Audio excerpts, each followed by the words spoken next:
Bonjour les élèves et on va maintenant voir pour le deuxième cours la mise en évidence double ou celle qu'on appelle également la double mise en évidence. Donc pour les personnes intéressées, j'ai fait une vidéo qui s'appelle la simple mise en évidence qui doit être préalable normalement.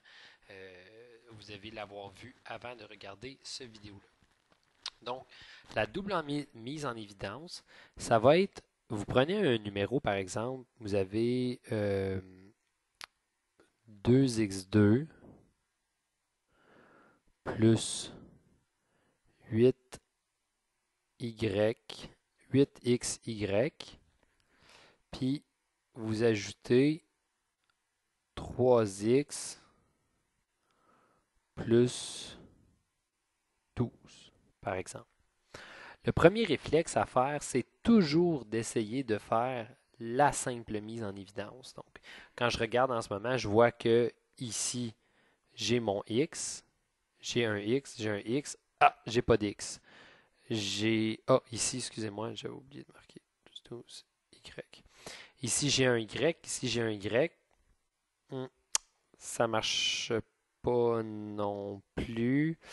Donc, bon, ce que je vais faire à ce moment-là, c'est que je vais couper ici en deux. Je vais aller couper ici, puis ici, je vais couper ça en deux.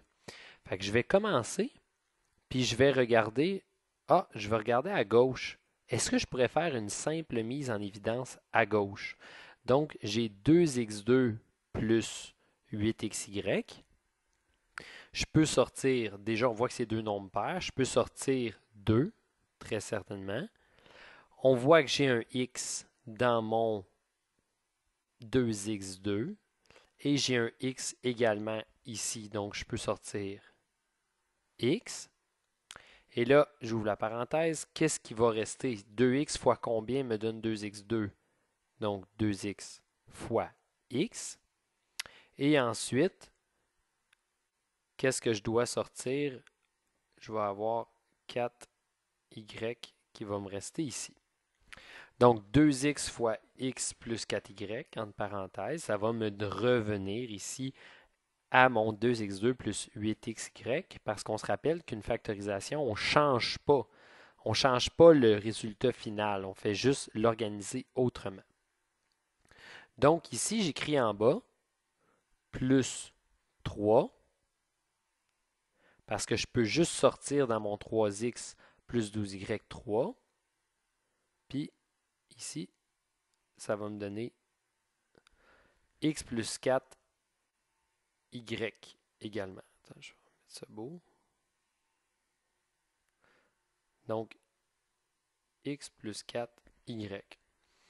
Donc, là, à ce moment-là, ce que je remarque, c'est qu'imaginez-vous que x plus 4y était égal à, par exemple, euh, un, un z.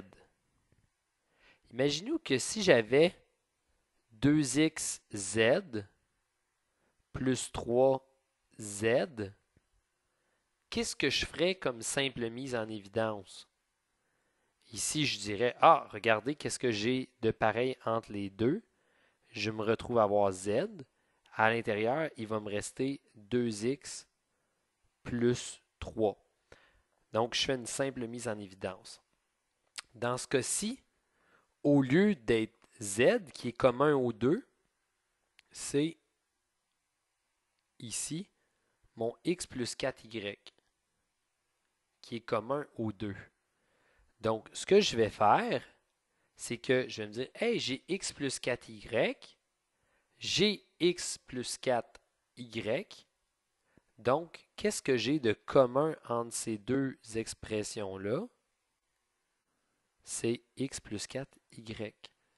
Donc ici, je vais sortir x plus 4y, qui est commun à mes deux termes, et il va me rester 2x plus 3. On appelle ça la double mise en évidence parce que ici, qu'est-ce qu'on a fait? Ici, on a fait une simple mise en évidence de chaque côté. pour ensuite faire une deuxième mise en évidence. Donc, c'est ce qui s'appelle la double mise en évidence.